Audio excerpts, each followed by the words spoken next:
Hello there. I have a gift for you. You want to see? You want to see?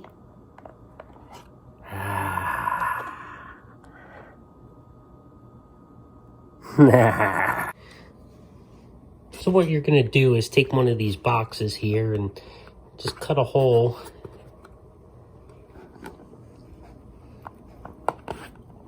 Like right there. It doesn't have to be neat. Just enough to get your finger through. Ow.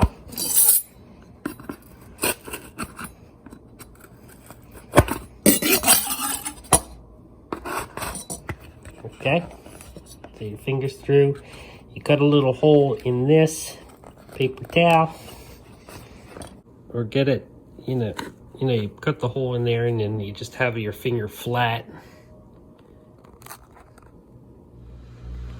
Then you just add a little ketchup and close the box and scare whoever you want to scare.